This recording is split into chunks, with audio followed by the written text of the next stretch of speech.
Welcome to Fantasy Fanline.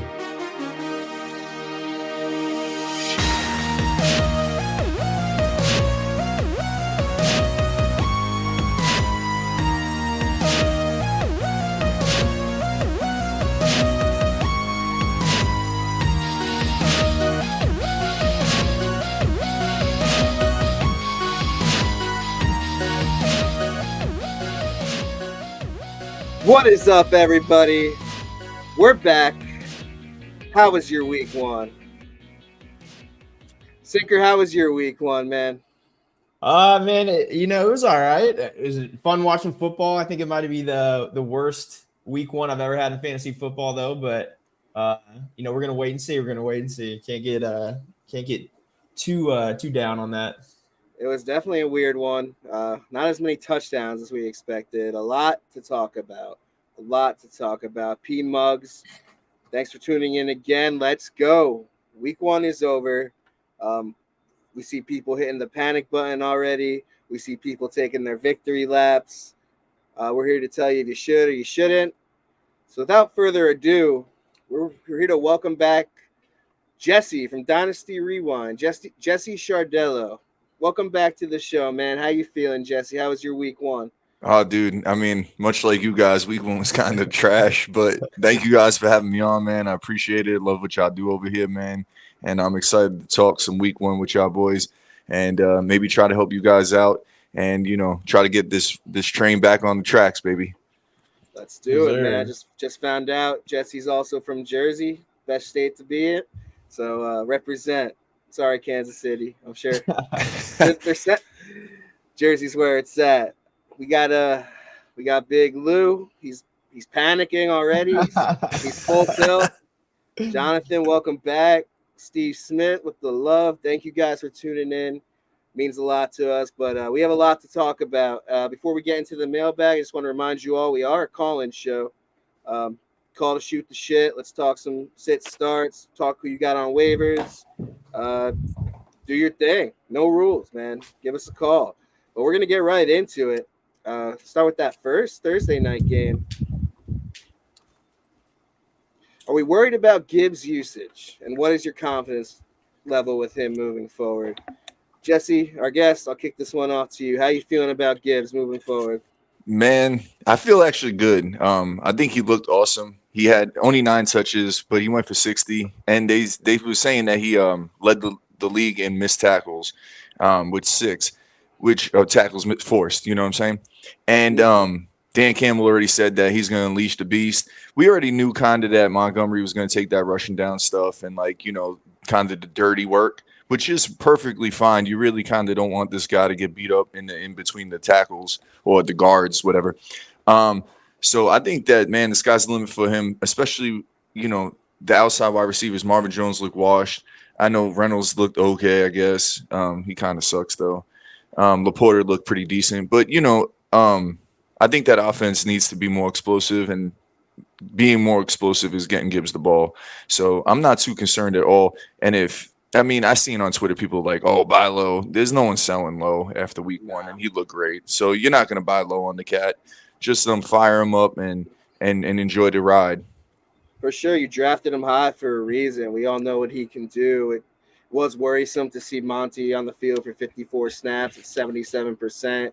Gibbs only 19 snaps, 27%. But, it's a rookie in his first game against the Super Bowl champs in Kansas City. Obviously, he's going to get more usage going forward. There's going to be games where the Lions are going to be down playing catch-up, and that's only going to benefit Gibbs. I think he hit a 78.8 PFF grade in his first game, and that was better than all the running backs on the field. And as you said, he had 6 broken tackles and 7 carries. 6 broken tackles and 7 carries. That's elite. He averaged 4.86 yards after contact. Everyone's comparing Gibbs and Monty to the Kamara rookie season with Mark Ingram, and those dudes won the leagues that year, and it took about a month to get Kamara going. And I'm looking in the crystal ball right now, and I'm seeing the same exact thing with Gibbs. And I still think he's going to dominate. He looked amazing, and I'm with you, Jesse. Gibbs to the moon. Sinker, you agree with me there? Yeah, man, I'll just throw my notes out because you guys just covered everything I was going to say. But yeah, man, I mean, I think it is oddly similar to Kamara. So, for you guys out there that don't know, Dan Campbell worked as the assistant coach for the Saints. He's part of the reason why they drafted Kamara and developed him. Kamara week 1, 11 touches. Gibbs week 1, 9 touches. Kamara went on that season to finish RB3 in PPR leagues. So pump the brakes if you're panicking. I mean, he passed the eye test. That's the biggest thing for me. Work's going to come. Even today, Dan Campbell was asked in a press conference if, Gibbs is going to get more touches. He answered, well, probably not. Now that everyone's asking, no, I plan on doing it. But now that more people are asking, I think I'm just going to pull him back a little bit. He laughed and goes, yeah, we're going to get Gibbs the ball more. So I don't know. Hold tight, man. I think we're in for a show. Eventually, Gibbs is going to break out. Yeah, he said that today. He's going to get Gibbs the ball more. Said that today. And then similar to what you said, Sanch, I think it's super important. As a Chiefs fan, I watch this happen all the time. What opposing offenses try to do is keep Mahomes off the field. So just by running the ball through the tackles, and that's what they were doing with Montgomery. They took over the game for a little bit there. And I think just game script is a lot of why you saw that with Gibbs being, a rookie in his first game, getting a taste for the NFL. But yeah, all those metrics on, broken tackles, he looks great, man. He looks the part. So just hold tight. I really do, think he's going to win a league for anyone who drafted him. He looked insane, man. And if he didn't slip on his feet on that wide open touchdown, we wouldn't even be worried, I feel, But yeah. I'm not worried. Gibbs is going to be great. You drafted him to be great, and he will be. We got some questions in the chat. Yeah, Ethan, sup, fellas? If he's a full go this week, are you willing to flex Zach Moss? That is disgusting. I don't know. I don't know if I am. I think he sucks. I know the volume is there. It really all depends on who you have. If that's like your desperation play and you have no one else worth the flex, yeah, throw him in. Have your fingers crossed. Say a few prayers, but I'm not feeling great about that. What about you guys, Jesse? Yeah, man. I mean, if you're in desperation mode in week 2, I don't know. I'm not sure how that roster's looking. I mean, I'm, tongue in cheek. If Zach Moss is the lead guy, I mean, you can plug him in as a flex guy and you'll get probably a 6 to 8 point, floor, I guess. You're not going to get a high ceiling from him, though, at all. You just hope he kind of falls into the end zone. That's kind of the player he's always been. Yeah, I mean, if you're really in desperation mode and that's the best you got, it's okay to fire him up, especially if he's the one who's leading all the, carries over there. I'm kind of just teasing you a little bit, Ethan, but yeah. Yeah, it is against Houston. Maybe he rolls into the end zone and it's a good play. I'm just not feeling too confident about it. What about you, Sinker?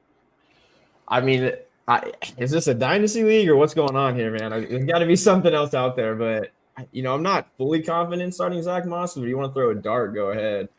I don't know, man. I don't know if there's going to be much volume in that backfield enough to go just to Moss that justifies flexing him, but it really just depends what else is out there. I don't know what league you're talking about, Ethan, but there you go. Fingers crossed if you play him, man. I'll root for you. I hope he gets in the end zone for you. Jessel, what's up, bud? Thanks for tuning in, man. Got some more sitter starts. We're going to keep it rapid fire. Jordan Addison, CeeDee Lamb, Monty in the flex. Sit 1. Oof. Full PPR or half? Standard? What's the rule settings here? Yeah. If you're in the chat, just type real quick. That's really tough. I don't know. We can discuss it either way. I'm not benching CeeDee Lamb. I know Sauce Gardner and the Jets defense. Full PPR. I can't bench CeeDee Lamb. Addison looked good. And they say he's going to get more usage too. But, Philly's a good defense. I hate Thursday night games. I think I'm starting CeeDee Lamb and Monty here. I think I'm thinking too much about it. What about you, Sinker? Full PPR, man. I'm going CD and Addison, man. Addison looked great. I think KJ Osborne he's not in the picture as much anymore. He's the 3. I think Addison solidified that too. He could have had a bigger game if he didn't drop a ball. Give me CD and Addison. Great. Give me CD and Addison in full PPR. Again, we're talking about Gibbs starting to get more usage. I know it's week 2, but we'll see what happens, man. Montgomery didn't catch a single ball, so keep that in mind. Addison is playing against Philly. That's the Thursday night game, right? Yep. Yeah, you got to hope that's a shootout. Philly didn't look too great week 1. I mean, it was kind of slow week offensively for them. Yeah, I think you fire up Addison. I do agree, though. I hate those Thursday games, man. They just got like a real bad stigma to them. For sure. If you're trying to be risky or like, if you're trying to play the floor, you can go Monty just because he's going to get a floor. He's going to get 20 touches. He should get maybe 7, 10 points. If you're just trying to get consistency out of your lineup, I'm not sure how. Sometimes people build these lineups boom or bust certain players, so you might want to put a consistent player in there. But if all things considered, I'd go Addison over Monty and just hope that Addison eats. They try to take out Jefferson, and then Addison can kind of eat all over the field because they're going to have to score. That game is not going to be 14-7 or whatever 21-20. I'd assume it's going to be it probably has a high total on Vegas. So for sure, I think I'm just so into the Detroit backfield. Addison is amazing. He's going to be amazing. I just love that Detroit backfield. So P-Mugs, I'm outnumbered. CD Lamb and Addison, that's the majority. So Good problem to have, though. Good problem to have. That's what I was going to Great say. You're not going to go wrong either way, man. All three of those guys. I mean, obviously, CD Lamb is the guy I would Can't definitely bench CD start, Lamb. right? Because they don't move Sauce around, so they'll put CD in the slot. They'll move him to the left. I mean, they got Reed on the left, so but they'll move him around to make him useful. Yeah, but it's a great problem, man. It sounds like you build a nice team, so just roll with it. For sure. And then Ethan chipping in. It's a 3 flex league. That makes a little more sense. Okay. So, yeah. All right. You could throw him as your 3rd flex. I don't hate that. Jonathan, someone panicked and dropped Gabe Davis. I had the first waiver overall in the league where it doesn't follow the standings. Is it worth picking Davis up? You guys believe in him. I am a Gabe Davis truther. Didn't look great against the Jets, but the Jets defense looked elite. Yeah, if there's like slim pickings on waivers, I have no problem burning it on Gabe Davis. I wouldn't want to necessarily play Gabe Davis until the bye week start or the injuries start to hit you, but I'm a Gabe Davis truther. I might be a little biased, so I'll pass this one to Sinker. Yeah, I don't know. It just depends what's out there. I think Gabe Davis does have some value. But yeah, I mean, if you watch that game, they're trying to get a lot of different wide receivers going too. So I think Artie had some decent touches out of the backfield. He might be running a little more routes than we anticipated. So I think Gabe Davis is great. It just kind of depends what's out there. If it's in a rolling waiver wire league, I don't know. Maybe hold on. I don't know how shallow the waiver wire is, but I don't know. I'm not completely sold on Gabe Davis. I think he's going to have his weeks, but I don't think you're going to feel confident starting him every week.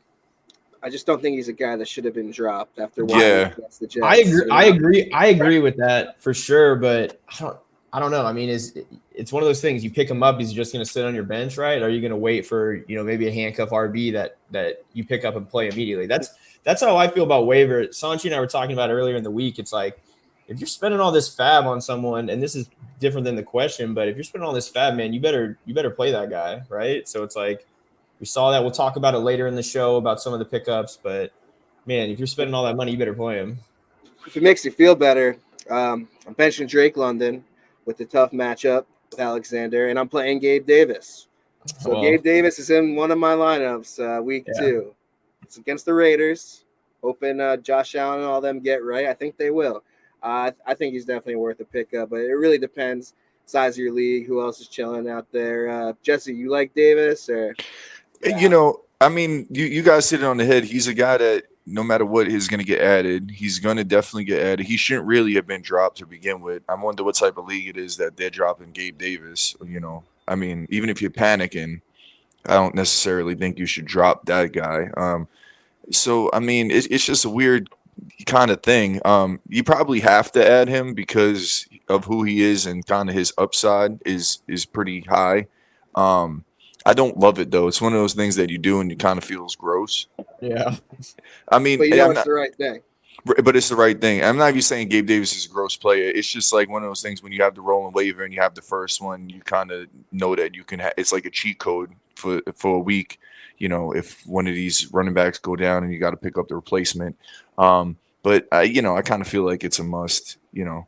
So yeah, I'd probably do it. Be honest with you. Yes, Tay Adams, St. Brown, Elijah Moore, and Ayuk. Those are sick receivers, man. Yeah. You might not need them too much. Yeah. But I love Gabe Davis, man. I'm not letting him chill. I'm snagging him. He's on my team if he's on waivers. This is a huge one right here. From Nate Shot, what Ravens running back do you think will benefit the most from the Dobbins injury? Can I say Lamar Jackson? Yeah. No? Yeah, that's who I truly think. Um, I think Hill kind of sucks, man. I like Gus Bus. I know Sinker's gonna disagree with me. I know he got the goal line work in the game and he's running with the ones in practice, but I just don't think he's that good. I think Edwards is more talented. I lean Gus Edwards. I know Sinker disagrees, so I'll pass this one to him. I mean, yeah, I mean, you can't go wrong with either one, right? So, like, I think it's probably a running back by committee. Melvin Gordon is probably going to get touches. It's probably a nightmare, but all these guys need to be at it. I think Gus was going for a little bit more fab than Hill, so I lean Hill just because you can save a little bit of money and throw the dart with him. And then, yeah, like you said, he was running with the RB. He was running with the ones today in practice, got first reps ahead of Gus for whatever that's worth. Gus had 8 carries to Hill's 7 when Dobbins exit. Hill had 5 red zone touches compared to Gus's 0. I don't know. That's what I'm comparing it to. Both guys, I don't know. I think it's going to be a running back by committee. But if Hill is indeed getting the red zone work, I mean, that's where the value in these Ravens RBs come from. So I'm leaning Hill just because of cost and the red zone work that I saw. You're right. He'll look better in week 1. I'm just going with my gut feeling here. You have to pick both these guys up if they're on your waivers still. Go check. If they're still chilling, scoop either one. Jesse, who do you prefer in Baltimore? I prefer for someone else to burn all their fab on them, to be completely honest with you. Like, I would love for somebody to blow through 50% of their fab, panic. And, like, I'm in a Dynasty League. Hill was on the waiver, and we have 250 fab, and one of the teams put 200 on it. I was like, great. That's awesome, because I wouldn't have touched him for 200. Now, that being said, it probably is Hill, and, he's not a bad skeptical ad. I'm just saying I wouldn't blow my fab on him, but that wasn't even the question. The question was what RB would benefit the most, and it probably is Hill. But, I mean, he really hasn't showed a whole lot in his NFL career. Gus has definitely shown more. So, I mean, it's a tricky spot, and neither one of them might not be particularly good, to be honest with you. It might be Lamar, like you said. He's gonna get a lot of those vultured touchdowns. Like he wasn't gonna get them anyway with Dobbins there, but poor J.K. Dobbins. Yeah, that's depressing, man. So much talent, can never stay on the field. Sucks. Sanch, let's go to the phone line. We got a call coming in. Let's do it. What's up, caller?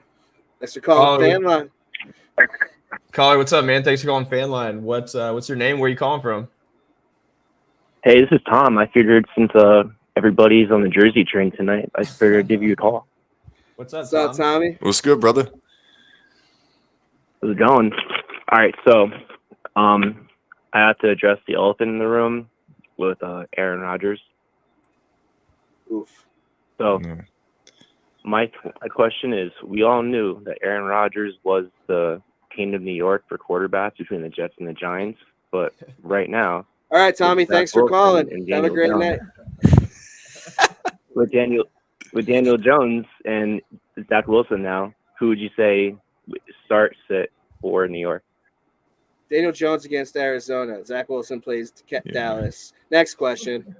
Easy enough.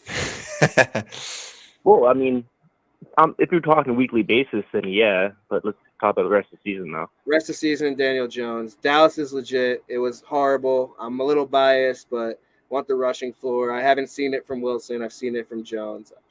I could jump in. I'm probably the biggest Zach Wilson supporter. I actually like the cat. I think he's got some arm talent. I actually think he's a halfway decent player. Well, let me rephrase that. I think he can be a halfway decent player. I think he had exceptionally high expectations. And guess what? They just got even higher because now they look like a Super Bowl team and he's replacing Rodgers. So I'm not necessarily sure he can keep that sort of pressure on his shoulders. It's Daniel Jones. Don't overthink it, man. I'm so sad about the Rodgers thing because he sunk my Scott Fishbowl team pretty bad. I had him and Garrett Wilson as the little stack, so I'm fluttering. But I think it's Wilson, man. I mean, I'm sorry, Jones. My bad. I'm also rooting for Zach Wilson, man. He has an elite defense. I love Breece Hall. If you watch the show, you know that. I'll be rooting for the kid, man. I want him to prove all his haters wrong. I hope both New York teams could they're both kind of in the gutter right now, even the Jets after the win, but hopefully they can catch some fire and we'll both be all right. We'll see. It wasn't too encouraging, man. It was a rough weekend for even though you won, it was still a rough weekend for us as New York football fans.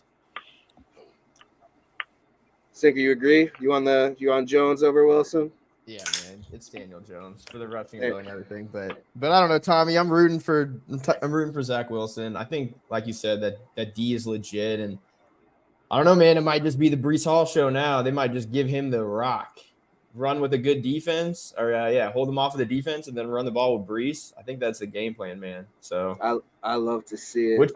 That'll win you games, man. I still think the Jets can make the playoffs. So.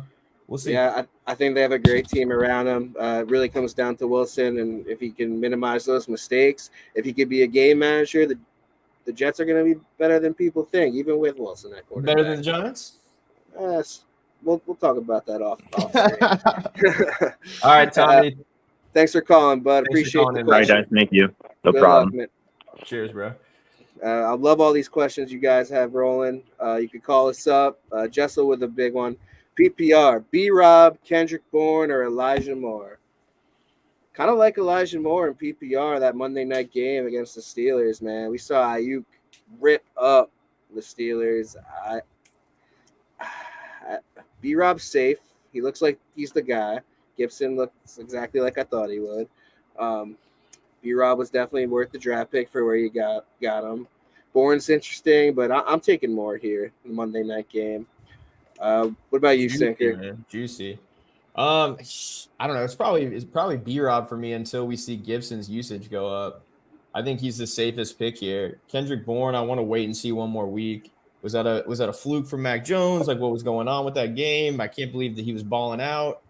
I just want to wait and see. So B-Rob is probably who I would fire in the flex and give it one more week for these guys. I don't hate the Elijah Moore pick. I think the Browns looked better than I thought they would, but B-Rob's a safer pick, man. He's getting the volume. Volume's king. Cool. Jesse, who you taking out of these? Yeah, PR? I'm gonna run with Robinson. I always liked him. I don't know, something about the guy I just really like and I root for. Pittsburgh's so interesting because they got throttled this week. And they're the team that like looks like crap, and then the following week they'll look like money. So I could see them easily blowing out Cleveland because Cleveland looked great. Well, it looked good anyway. And it's so weird with Pittsburgh. They're just such a funky team like that. Like it's like one week they look terrible, and next week they like blow out Kansas City. I'm just like hypothetically speaking. Sorry, Kansas City gotta catch them strays, baby. Nah. I think they're both pretty good. Yeah, it's floor versus ceiling. You're gonna hear me say that a ton. And especially when you go running back versus wide receiver, it's floor versus ceiling. Yeah. All right, great stuff. Keep these questions coming. Is JSN startable this week? I don't know if I necessarily want to until I see it. He can be. If you have other options, I wouldn't start him. If you have safe options on your bench, but we saw last week that the rookies could get it done. Addison, Flowers. Of course, he's startable this week. Just really all depends on who else is on your bench. That's the context is huge there. You guys feeling good about JSN starting him in a redraft? Yeah, I'm the same way, brother. I wanna wait and see. Seattle looks so terrible. I really thought they were gonna whip up on the Rams, and they really didn't. And the Rams kind of bought it to them and kind of beat them up. So I don't know if it's the offensive line that's the issue. If Geno's a pumpkin now, I don't think it's Geno being a pumpkin. But I kind of want to wait and see. I just want to see what maybe they kind of eased him in. I don't know his snap share off the top of my head, but yeah, I think I'd wait and see off with him. Just give it a week, man. I don't think it's gonna sink you. I say that, and then he goes for 150 and 3. You know how it goes. But, you got to be patient with these rookies, especially the way Seattle looked. Metcalf had the better weekend of all three. Could have saw that coming. Never me. Just kidding. It was. Metcalf's Yeah. my guy in Seattle. But Sinker, you're starting JSN this week. I think it's a wait and see with him as well. You know, he missed pretty much like half or 3/4 of training camp with that finger injury. So his first, preseason game full action, like getting in there. So I'd give it one more week. I think Gino gets right. See what you got with him and then fire him up. Again, it all depends what you have on the bench, but if you've got better options or like was mentioned, the floor, the ceiling thing that Jesse said, if you've got guys that are safer, go ahead and fire them up. For sure. And we have a lot to get to, so I'll take one more. We'll make this one quick. Who would you guys consider a good waiver wire quarterbacks that could be available? I think it's Jordan Love, man. If you watched Jordan Love last week, he looked great. Yeah, he's gonna get his boy Watson back eventually, and I think the Packers just get so lucky, and they're so skilled with taking these damn quarterbacks, man. They always nail the QBs. Kid looked great. That's just the one that comes to the top of my head, rapid fire. If you're desperate, look for Love on your waivers. You got Jesse, you have anyone else to add to that one, or you liking Jordan Love? Jordan Love's a great pickup, man. I like Sam Howell a little bit, and you know who's a guy who could kind of be sneaky is Stafford. Stafford looked really good. They're playing the 49ers, so maybe not play him this week. Yeah, I like those three. I mean, Jordan Love's great, so you can't go wrong with either one of them. Probably I'd go Love, Stafford, and then Howell. But yeah. This time last year, we were saying Stafford is time to retire. Dude comes back. He looks like vintage Matt Stafford. He looked awesome. That's a good one to name. Definitely keep your eye on Matt Stafford in a deeper league. Sinker, I know you like Love. Anyone else come to mind? I was gonna say Love and Stafford. If you're gonna spend 50-60% of your fab on Puka, you better fire up Stafford too, man. That's what the community thinks. So all right, let's just get right to it then. It's Puka Nacua, the real deal, and I'm gonna have to go ahead and say 15 targets, 10 receptions, 119 yards in his rookie debut. That's volume. We don't know what the hell is going on with Kupp. We don't know if he's going to get right with this hammy. And guess who had that Cooper Kupp role? It was Puka Matata. It means no worries. This guy is legit, man. I went back and watched the highlights multiple times when I was increasing my fab bids on him yesterday, like out the ass. I was like, this is too much. I need more, though. Someone else is going to bid. And I ended up getting him by a couple fab dollars. So I'm in on this kid. If Kupp's out, this kid's gonna be great. I won't lie. Like, I wasn't too hyped about him moving in, but as like someone, if you're into fantasy or into football, your mind's got to be shifting with what you see. And all it took was one game, man. Watching this kid play one game, I'm in. And if you got him this morning, congrats. At least for the next 3 weeks while Kupp is still out. I think he's the real deal. Jesse, you like this kid? I'm just gonna talk on a little dynasties part of it. I know that this is redraft and we talking seasonal stuff, but the dynasty too. aspect of it. Man. I would definitely. I think he's good. Listen, I think he's great. He played only 30% in the slot, so that's fantastic for him. So that means he can go outside if Kupp needs to push inside. If Kupp is indeed healthy, which I'm not even 100% certain that he is.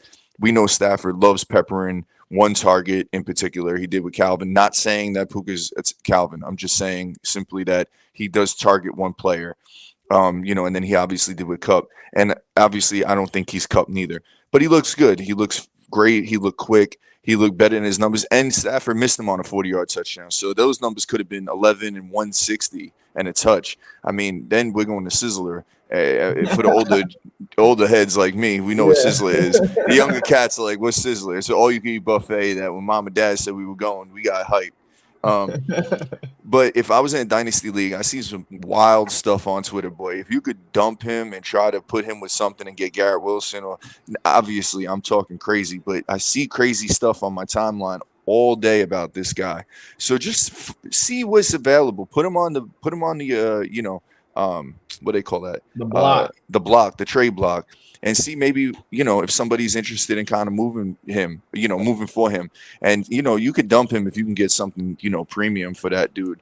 But seasonally, yeah, you could just fire him up, man, and just see. This is a big test, though. The 49ers look freaking awesome. They always, they got a stack D. So, if he comes out and he puts up 6 for 60, I'd be pretty happy with that this week.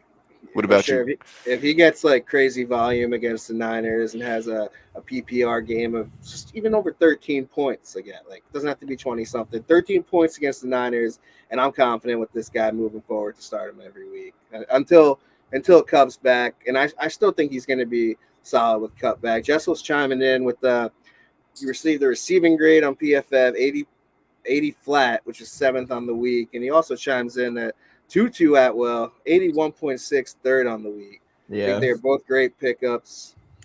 And I kind of agree, but I'm leaning Puka more than Tutu. Just I like his game a little bit. I like what I've been seeing. Sinker, think this kid's the real deal? Yeah, I mean, it's, I don't know, 15 targets by a rookie in his starting first game of the year. That's the most by anyone in over a decade. 40% target share. 35% air yard share. I mean, he's passing the eye test again, just like, Jesse said. Stafford, likes to target one guy, and he does it a lot. I think the 49ers is the test. My only question is of the Seahawks defense. Is that a lot to do with this right here, or is it actually Puka? I don't know. The Seahawks, they might have been sleeping on the Rams. I was sleeping on the Rams. I thought the Seahawks were going to smoke them. Had a couple beers, looked up, and I was wrong. Yeah. So yeah, we all might have been guilty with that one. So I don't know, Seahawks man. would smoke the Rams, but I think shout out to Matt Stafford. I think it's justified. The hype, I think, is justified because it goes back to the fact of, this is a guy that went undrafted in a lot of redraft leagues, or in Dynasty, he was probably sitting on your bench or sitting on your taxi squad. So this is a guy that now has, unless you're digging deep into the numbers and everything like that, you probably weren't in on this guy because he didn't test that well. With the Cooper Kupp injury coming in, now you have a guy.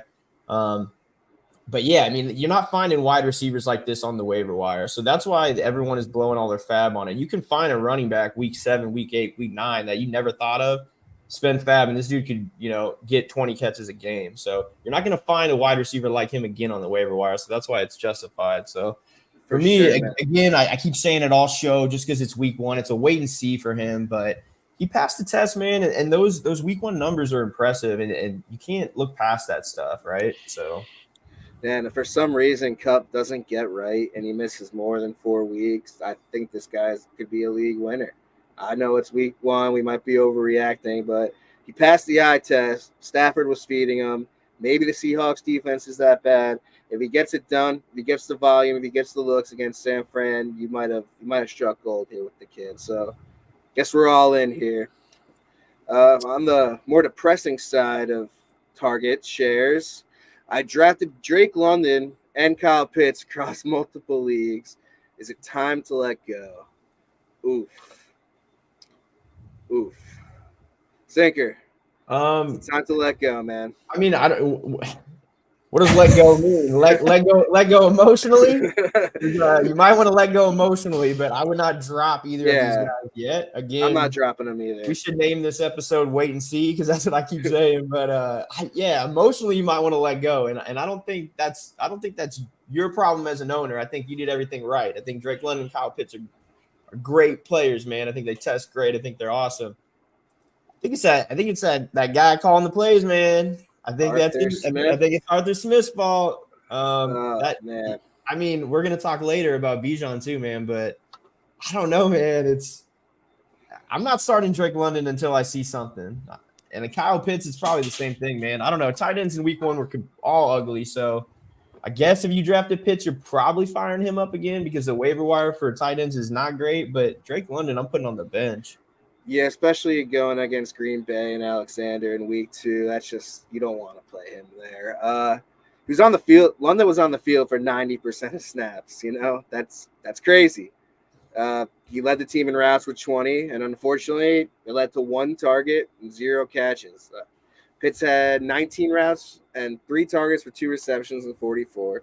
I guess that could be worse with the current state of tight ends. But Atlanta had the RBs had a 53% target share, which is unheard of, bro. That is unheard of. That number has to go down tremendously. There's going to be games where Kyle Pitts will do his thing, and Kyle Pitts and London will both do their things. That number has to drop. The running back stole the show for Atlanta in week 1, but there's no way they can keep that share up. I am not dropping these guys, but I'm also not feeling great about it if I drafted them. Definitely not feeling great. Atlanta's going to run the shit out of the ball.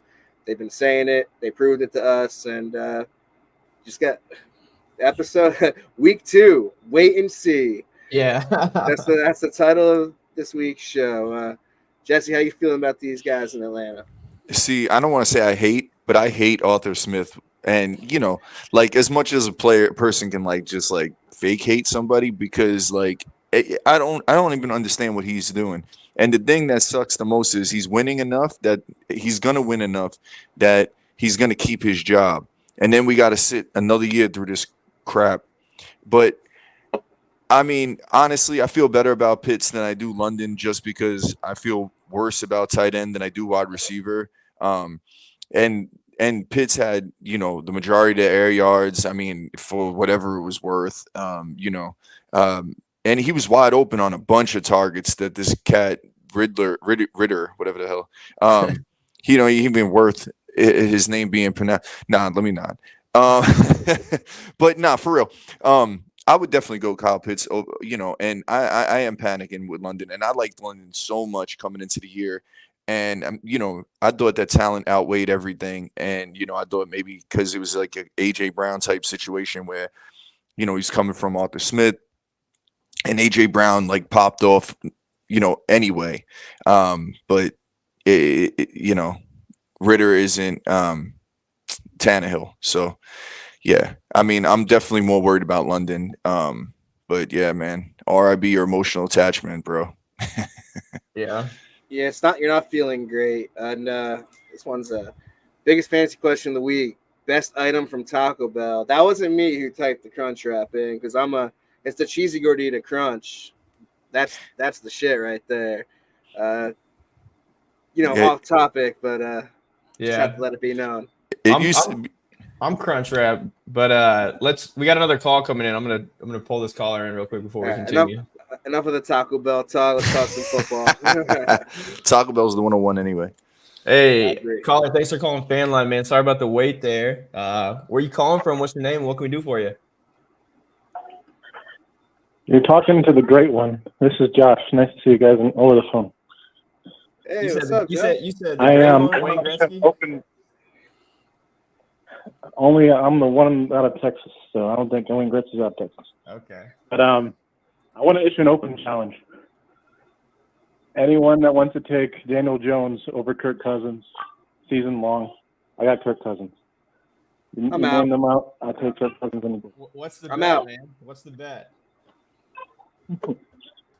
Name it. I don't care. I want the Cousins over title. Daniel Jones all day. I want the title, the great one. I want your title. That's what he said, right? He says, I'm the great one. Is that what he said? I couldn't hear him too well. He said he's the great one. Okay. We're talking fantasy points here, I'm assuming. I hope so. Any format you want. I'll even give you rushing 6 touchdowns, touchdown 4. I'll give you that. Ooh. Man. Right, I'll take Daniel Jones, man. I'll take Daniel Jones. You know what? If it's gonna dethrone you of being the great one, I'm in too. We'll do a 3-way, baby. Yeah, I'll tell you what. You got to call back in and check in every week, and we'll talk numbers. And we'll see. And we're going for the title. So the title, that's what it is. It's from week 2 on, right? Week 1 doesn't count. Sinker the great one.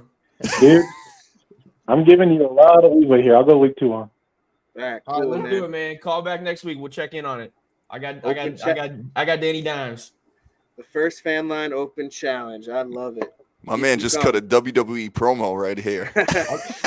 I'll tell you what, too, man. Here we go. If Kirk Cousins, just to make this spicy, you don't have to pay me anything or do anything. If Kirk Cousins finishes with more fantasy points than Daniel Jones, I'll send you a $10 Chipotle gift card. Done, man. I'm on chat every week. I'll see you there. All right, later. All right.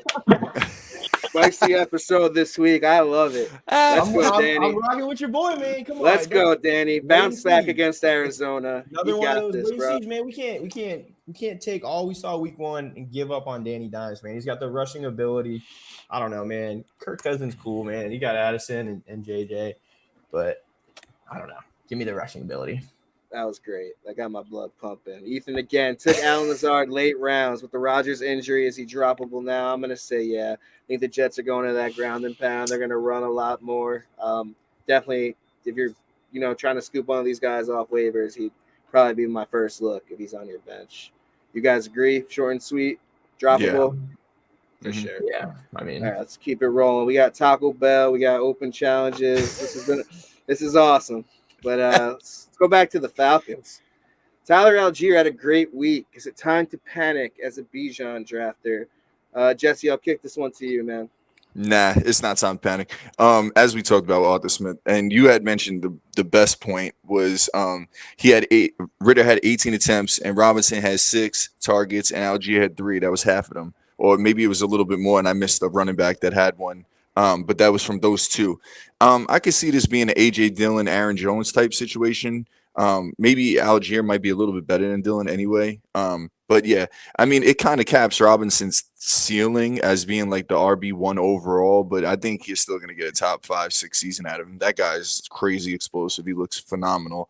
And Algier, I mean, he looked good last year, so I don't see why that team doesn't want to throw anyway. This guy can't get 500 touches, Robinson. So, obviously he's not going to get 350. So yeah, I mean, I think that both those guys can be startable, and I don't think you panic at all as a dynasty owner of Bijan or a seasonal. I actually just think you should be excited for what Algier can give you because he can give you a flex spot. He can give you an RB2 slot. So yeah, I mean, this situation sucks for London and Pitts, but it's fantastic for Algier and Robinson. So that's my opinion on this situation. I would love to hear what you boys think. For sure. I agree with you, man. Like, whether you like it or not, Algier wasn't going away, even after they drafted Bijan. Like, after the year he had last year, 1,000-yard rusher, looked great. 15 carries, 75 yards, and 2 scores. That's an early season victory lap where you drafted Tyler Algier late in your drafts, man. But with that being said, Bijan Robinson's elite. Everybody knew that. He was drafted early. He's going to get his burn. Atlanta's going to run the shit out of the football, man. And that's why I like both these guys. I agree with you, Jesse. They could be started every week with confidence, in my opinion. As far as Bijan, I'm a little worried about those red zone vultures, which I kind of saw coming, which is why I had a guy like Nick Chubb ranked higher for redraft purposes. But he's so damn talented, man. And those elite weeks are coming. So, no, do not panic. Chill out. Sinker, you agree? Yeah, I think if you drafted Bijan, man, after seeing, what Arthur Smith did, I think you're big chilling, man. Like, they're going to run the rock. And Bijan, he passed the eye test. And we talked earlier in the episode about Gibbs not getting that much usage early on. They used Bijan quite a bit, man. And he looked great. And if they're doing anything similar, if it turns into more of like what, like a 70-30 later on in the season just to get Bijan warmed up, like this dude's smashing. He looks great. There was certain runs when I was watching on Sunday that I was like, damn, I should not have skipped over this dude. Or like in Dynasty, it's like, man, I should have traded up and tried to get this dude. So I don't know. If you had 1.1, I know, but it's like after seeing him run, man, it's like this guy is different, right? When Najee came into the league, everyone was taking him 101 like he was the guy. Everyone thought Najee was good. He never looked like Bijan did. Bijan on Sunday looked elite. He looked like a guy that next year is going to be drafted, top 3. And I'm not even joking about that. Like volume, I get it. And I'm worried a little bit about Algier, but again, I think they complement each other well. So if Bijan keeps it up, I mean, he's going to smash, man. I would not panic at all. You got Nito Fitness, new Zeke and Pollard, but better. Yeah, Perfect. Strong words. I like that a lot. That's a great comp right there, man. Bijan is a man playing amongst boys. Yeah. He looked freaking awesome. So no, we're not panicking on Bijan Robinson. And if there's an owner in your league that is, trade for him right fucking now. Sorry for my language. And then invite me to that league. Yeah, let us in too. Then raise the buy-in for next season. All right. I'm gonna hate this one, but Is Michael Thomas back? Slant boy.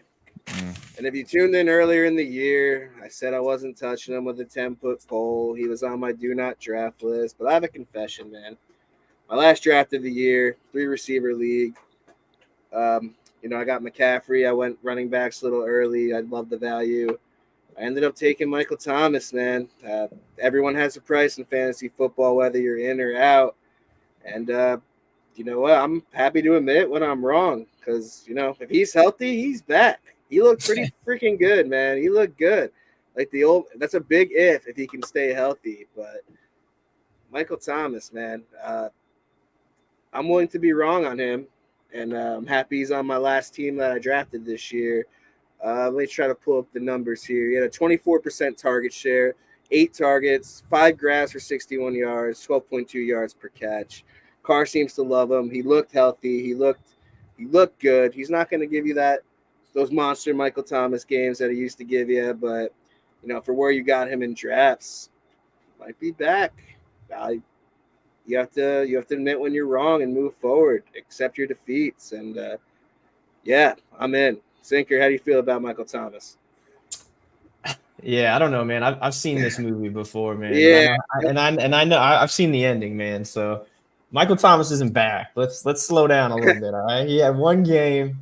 This dude, I don't know. At the end of the year, if he plays 16 or if he even plays like 12 or something, then we can talk about it. But I'm not overreacting after one game. I don't think Michael Thomas is back. I get it if you took him late because everyone slept on him. Like you'd have a little week 1 victory lap, but I don't know. I'm not buying into Michael Thomas. I'm not playing any Michael Thomas in DFS this week, maybe a little bit, but I don't know, man. I'm off the Michael Thomas train, and that wasn't enough to get me back on. So, Big Lou, don't let Sanchi lie. He was proud he drafted Michael Thomas. I put him on the trade block as soon as that draft ended. But I watched the game, and I can't deny that he looked healthy, and it looks like he's going to get the ball. He's not all the way back. I take that back, but I'm happy for getting him as my wide receiver 3 when I was desperate. There was no one else there. I had to bite the bullet, and at least for week 1, it worked out for me. Jesse, how you feel about Michael Thomas? I mean, I was never the biggest Michael Thomas fan. I just I don't like his style. I just don't like him, to be honest with you. But if he's playing, I'm firing him up. He looked good. He's not the alpha. Olave is going to be the alpha there. So, he can get his 8 to 9 targets. I mean, if he's getting 8-9 targets a week, man, you gotta fire that dude up. I will say this. It just like I know I keep going back to Dynasty. I'm a Dynasty guy. If I did have him on my team, I would be trying to trade him ASAP. He would be traded yesterday, in my opinion. Try to dump him as fast as you can. Try to package him with something to get something, younger player, because his value is so explosive, meaning that injury can come back at any point. So you kind of want to take advantage of that, especially with him being, I think he's like 30. So, yeah. I'm really eager to move on from him if I had him in any Dynasty leagues. But if you got him in seasonal, man, just keep firing him up. As long as he's healthy, play him. Jesse, sure, what are you sending Michael Thomas to? What are you trying to look to get in return, man? If you're just sending him straight up, you're looking for a third. You're looking at, what are you trying to get back? Nah, I don't think a third really does any moves it. If I can get a second for him, I'm happy. I'll take that. That's what I'd be looking to do. Or you're not going to get a guy like Jameson Williams, but I would try to do that. Something like that. Because you could even wait a little longer. And when teams start getting desperate to make their playoff push or somebody gets hurt and, he's healthy, you can maybe even get a little bit more for him. But I wouldn't move him for a third because it's just not worth it. Their dart throws enough as it is. But a second, if I can get this nice second round pick for him, I would definitely try. I would even try for a second and third just to get a little greedy from him. And then, kind of talk from there. Got it. For sure. So selling Dynasty, if you have him in redraft, play him till he's hurt. And I think another major injury to Michael Thomas would be the end of his career. So here's hoping he can stay healthy and I can be proved wrong. But even if I am, still getting points somehow, me. Let's talk from an older receiver. Let's go to a rook. Is Zay Flowers to steal the draft after 1 week? Speaking of guys who look freaking good, Zay Flowers looked freaking good. Sinker, I'll pass this one to you. Yeah, man. I mean, he passed the eye test. Some of those jukes, some of those routes, some of the stuff he was doing was crazy, man. So he set the record for receptions in a Ravens debut. He, set the rookie Ravens reception in his first game, 46 to 47% target share, right in between that, 27% air yards. I mean, that's what you want to see, man. I'm feeling like he was a smash pick right there. But yeah, I think if Puka wasn't getting the Twitter hype or the X hype, I think everyone would be talking Zay Flowers right now. And a little hot take, I think he might be the guy that's benefiting the most from this Dobbins injury. Don't be shocked if they're running wheel routes or anything with him in the red zone, man. He might be running out of the backfield. He got 2 carries. He exactly. already has 2 carries. So I think he's sneaky. And he's going to be getting some more work now that Dobbins is out. They're going to utilize their guy. So I'm all in on Zay Flowers. I was before, week 1, and I love to see the volume and what I got in week 1. So yeah, I'm in too. Before I pass this to Jesse, there was only 3 rookies that finished with a target share higher than 30%. We talked about all 3. It's Puka, it's Bijan, and it was Zay Flowers in week 1. So that's I like those trends, man. All 3 of those guys. He definitely passed the eye test, and I'm glad I have some shares of him too, man. Zay Flowers, that kid is legit. Jesse, you're a Dynasty guy, so you were probably studying Zay Flowers between the average Joe. So how you feeling about him? What's cool? The thing with this draft was there was a lot of small wide receivers, so he's a small dude, but he is shifty as hell. And he put a move on one of the corners after he got the ball, man. He looked like he juked him off the screen. He's nasty, man, and he fits what they want to do as an offense. I've seen his depth of target was like 3 yards. It might even be shorter than that, which is perfect because, like you said, it was a great point, man, with the Dobbins being gone. He could be an extension of the run game, and that fits beautifully because I was a little worried, not worried, but just like I wanted to see when Andrews comes back how his usage looks. But with Dobbins gone, they really got to throw. So yeah, man. I mean, he's another guy, man. He might be a league winner himself. I think he went like 9th round, something like that, redraft. I mean, that's phenomenal.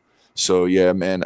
When I saw that Andrews was out, I went to Twitter. I was like, bro, start Flowers immediately. And sure.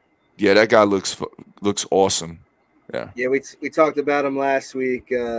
We said Addison obviously looks like the favorite to be the best rookie receiver in the class for this year, but we said don't sleep on Zay Flowers, and we're glad to be right about that one. And he very well could be the steal of the draft, but we'll go to a guy who I think is the steal of the draft, and I've been preaching about this guy for a while. A lot of people were down, but I stayed true to him. Breece Hall in the 4th round is looking like an absolute steal after 1 week. Thoughts on him the rest of the way? And obviously losing Rodgers sucks for both of the running backs. For every skill player on the Jets, that just sucks. But if there's one that's hurting more, I think Dalvin Cook's hurting way more from losing Rodgers over Breece Hall. Talent wins most of the time in fantasy, and Breece has plenty of it. If Garrett Wilson was busy, if he wasn't too busy celebrating, that would have been a house call. It would have been freaking awesome, but it is what it is. It was still freaking awesome. I was going crazy. He would have had a monster stat line for most people were scared to draft. And in the fourth round, in redraft leagues, for a guy of this talent, I was taking that all day. And you could go back and check the receipts, man. I wasn't scared to draft Breece Hall. Breece will feast. Obviously, the Cowboys matchup scares me. It's not good. But Zach Wilson and the Jets are going to have to rely on this run game, man. And they're going to have to rely on Breece more than they wanted to coming off the injury. So I'm sticking to my guns, and I'm going to keep saying that he's a league winner. And it's not Zay Flowers. It's Breece Hall. That's my steal of the draft. Sinker, have you changed your mind on Breece? I know you were a little skeptical, but how do you look? How do you look Monday night to you, man? Yeah, man. I don't know. It's week 1, but I'll take an L on this one. And the only thing I was worried about with Breece is that he wouldn't have the juice and the explosiveness coming back from an injury. And I talked all preseason about Breece has the ability to get there, but it's not going to be until week 8, week 9. And I was once they signed Dalvin, I got really down on Breece and said Rodgers wants Dalvin. And then yeah, man, it was watching that game, it was just like I was sinking into the couch texting Sanch. I was like, man, I was wrong about this guy. Dalvin looks like shit, running to the back of his offensive line. Brees is explosive. So, yeah, it's a small sample size for week 1, but, I mean, he's definitely looking like a steal in the 4th. So, touche to you, Sanch. I know you hyped him all season, but Jesse, I don't want to take what's too your thought? big of a sorry. I don't want to take too big of a victory lap after 1 week. And obviously, if he wasn't coming off that injury, that would have been a house call, whether Wilson was blocking or not. But the more he gets this burn, which the Jets are going to have to do, the more he's going to get that back. So I'm loving Brees the Beast, and what can I say? I was in while most were out. And I think they're definitely just gonna run the ball now, right? Like with Zach Wilson, like they can't. They're gonna. You got to. I mean, we've seen this so many times, man. If you have a defense like that and you got a good run game, like that's what you do, man. You run the ball and you hold them on D and just run that game clock and run game scripts. So I don't know. We'll see. Well, another top dynasty prospect. We got the right guy to talk about all these young guys. Jesse, what's your thoughts on Brees this year, man? You know, my friend had gotten us tickets to see the Jets training camp. So I had gone. It's not my favorite thing, but I never done it. It was really cool. And the first play of training camp, it went on Twitter. I didn't post it, but somebody did. And he took it for 35 yards down the sideline. And his burst looked good. Obviously, his long speed ain't there yet, but that's okay. He's so damn good that, you know, even him firing at 85% is better than most of these backs at 100%. I had thought that the Cook kind of signing was just to get, you know, Hall where he needed to get to, and them just having a guy because they win now. So, you know, you can't just – I don't think the intention was to give him as many carries as it was, but he just looked so damn good that they couldn't do it. So I'm firing him up. I took him in the 3rd round of startup Dynasty League, and I was freaking pumped to do that. Yeah.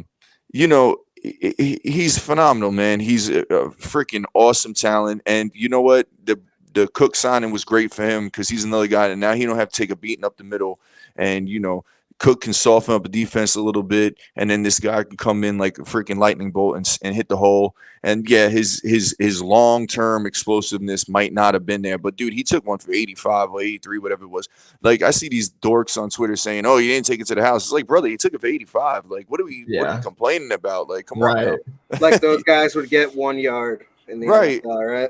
It's bizarre to me that these people like nitpick things like that. Like, oh, he got caught from behind. I mean, he really didn't. And, you know, like, bro, he just broke it for 85 yards. I mean, guys run out of steam. It was his first game in 10 months. Right. All coming off injury, too. Yeah. Wow. You know, temper your expectations with Dallas because they're elite. Yeah. You got to play Brees Hall. After what you've seen, you know. Yeah, Dallas is an absolute savage up front, man. Them boys, man. What they did to the Giants was wild. Ruined my week, brother. Ruined my week. It was, dude. Did you see that, Sanch? I'm not trying to rub it in or anything, but did you see that the Cowboys posted the footage of them on the sideline? They were just like, oh man, dude. I don't want to either. Don't send me. We'll talk about it later. They were talking a lot of shit, man. It is what it is, man. Come on, Danny Dimes beat Arizona. We want the name of all 3 of us, the great ones. Dude, speaking of talking a lot of shit, my boy Baker was talking a lot of shit, and I loved it, man. I like seeing that fire from Baker, bro. Get that weight up. Get that weight up. I was like, damn, Baker's back, baby. Dude, I mean, speaking of, we talked about the Rams beating Seattle. I don't think many of us had Baker beating the Vikings week. I know. Good for Baker Mayfield. Yeah. The Bucks, man, I don't know. They might mess around and win that division. So yeah, South's miserable. I mean, actually, I can't say that because didn't the Saints win too? Yeah. Yeah, they what? Everybody in the South won it. Well, the Panthers played freaking Atlanta, so yeah, but 3 wins. That's wild. I was holding on to a pipe dream that the Bucks would suck and then Mike Evans would be a Chief week 6, but I don't think that's gonna happen now. So, oh man, he needs to be. We're gonna take 2 more questions. You know, time flies when you're shooting the shit about what you love and you're having fun. Just want to before we take these last 2 questions, just want to thank everyone for calling in, chatting in. You keep us going. We love doing this, so we'll be here all year. Can't wait. But this one came in late on Instagram. Does Josh Allen bounce back? Of course he does. We just talked about elite defenses. The Jets are elite. You know, it's one thing if Josh Allen might be a little overrated for regular football, but as far as fantasy football, man, that guy's going to get you points. And if there's a Josh Allen owner in your league that wants no piece of him after the 4 picks, go get him. He's a guy I want to start at QB in fantasy football, man. That's short and sweet for me. Josh Allen's going to bounce back. You guys agree with that one, Jesse? Nice Yeah. Sinker. Yeah, I mean, I think he's going to bounce back for fantasy purposes, but I think you gotta you can't you got to be a little concerned about the turnovers. Like, yeah, he's in his head, I think. That's just part of his game, man. And like he tries to go for the big play every time. And you saw this with Mahomes for a while too, man. And teams adjusted, and it messed with his game a little bit. And he had to adjust a little bit and start going underneath, and the play calling had to change a little bit. But again, just wait and see, right? But I don't know. Josh Allen will be fine, especially for fantasy. Like if you drafted Josh Allen, like you're not doing anything with Josh Allen. You're gonna play Josh Allen every week. He's active. So, but I think there is a little room for concern. I had a bold take last week that the Bills might miss the playoffs, but we'll see. Now that Rodgers is hurt, I don't know. I don't feel good about that. Yeah, I'm more concerned with Josh Allen taking them big hits. That boy got to get down, bro. Yeah, he needs to slide. He's taking some stupid hits. And that's another thing to talk about too, right? Like running backs, like they only last in the NFL for what, 5 years max, right? Like Josh Allen keeps running like that, man. He's gonna take some tolls on his body, man. I don't know how long he's gonna be able to play. Yeah, that Cam Newton. Sure. I mean, dude. Exactly. That's a great point. Yeah. I love you guys. Stay true. Thanks for tuning in, man. Nito, you as well. We appreciate it. We'll do one more question and we'll get out of here. And we got some football tomorrow night, just like that. It's week 2. But this one came in from Big Lou late on Instagram. The optics around my wide receivers don't look good. I have DJ Moore, and the Bears' offense looked bad. Drake London with 1 target, and Garrett Wilson with the Aaron Rodgers injury. Should I be patient or start to worry? And I think the answer is both. What else can you really do? You can try to make some trades, but obviously the values on these guys aren't great right now. I don't know how good those trades are going to be. Garrett Wilson's elite. Obviously his ceiling is crashed with Rodgers going down, but he's still a guy that I would be cool with starting. For the people that took him over St. Brown, I apologize. That was not the right move, but he's still a guy you want to have in your lineups. Garrett Wilson's the lead. Drake London, we talked about him earlier. DJ Moore, I think he's going to have his games, but, quote of the night is wait and see. And for the last question, I'm going to leave you with the wait and see. So you have to be patient. But the worry has to be there as well. You're already drafted. And unless you want to make a bonehead trade and get rid of these guys for, less value than you should get, you just kind of have to deal with it. Sinker, you agree there? Yeah, I mean, you have to be patient, right? I mean, you put a lot of draft capital into these guys, whether it's redraft or dynasty, right? So you got to be patient with them. I think there is room to be concerned about some of the stuff. Talking about DJ Moore and the Bears, I mean, like, I don't know what they're trying to do with Fields. Like, Fields wasn't my guy, and this guy's strength is like running the ball, and they're having no design run plays for this guy. Like if you look at, offenses that have been successful with mobile quarterbacks, there's design run plays, and that opens up the whole offense, which allows DJ Moore to get going because they have to protect the fact that Fields might run the ball. So that's my concern with DJ Moore is if they're just going to have Fields sit back there and try to be a pocket passer and like scramble when he gets pressured, I'm worried about DJ Moore. If they start mixing in like some actual scheme where he is running the ball, I think it's going to open up DJ Moore, and I think he'll be fine. So I wouldn't do anything crazy with Moore yet. Just wait and see. Hopefully they get that adjusted again. It's week 1. Drake London, I'm a little worried about just because I think they're just going to run the rock there. And then Garrett Wilson, like he might be quarterback proof, man. That catch, I was a little worried about him, and then he caught that ball on Monday Night Football, and I was like, all right, this dude is a dog. So absolutely amazing, man. So I think Garrett Wilson, like, yeah, you have to temper expectations now without Rodgers, but the game plan doesn't change, and Garrett Wilson is going to get targeted in the red zone every time they're in there. So He has to be. I think The Jets won't win. I think he's gonna be fine. Yeah, Jet- I mean, I'm with y'all, and I did want to say, like I got a buddy, man. He like very much overreacts to week 1, and I tried to tell him, I'm like, bro, rein it in, son. And like, if this was just like week 7 last year, I mean, you wouldn't even say nothing. A guy had a bad game, like who cares?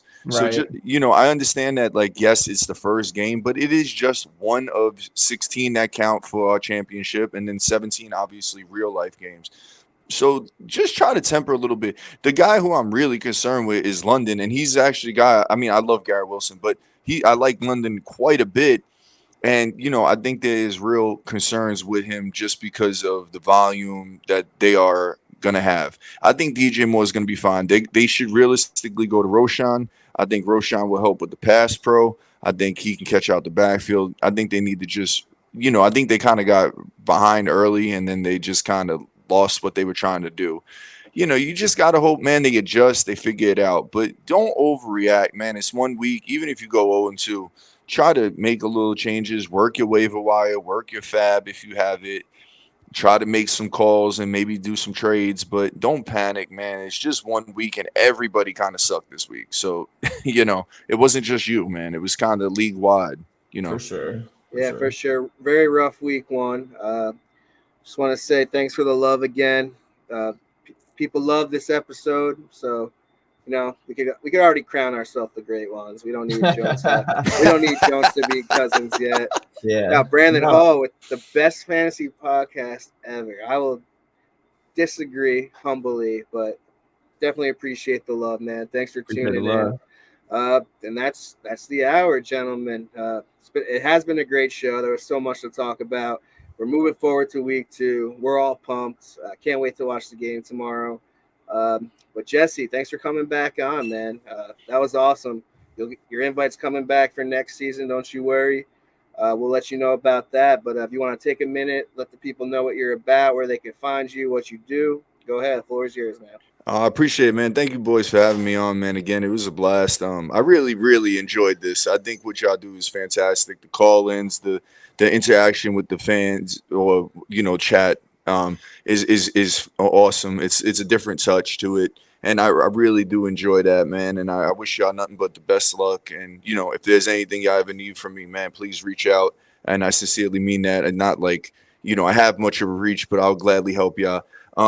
As for me. I'm a big Twitter guy. I always tell everybody that. You can find me at Dynasty Humble Senior. There's a Dynasty Humble running around out there. He's an imposter. Nah, I have no idea. I have no idea.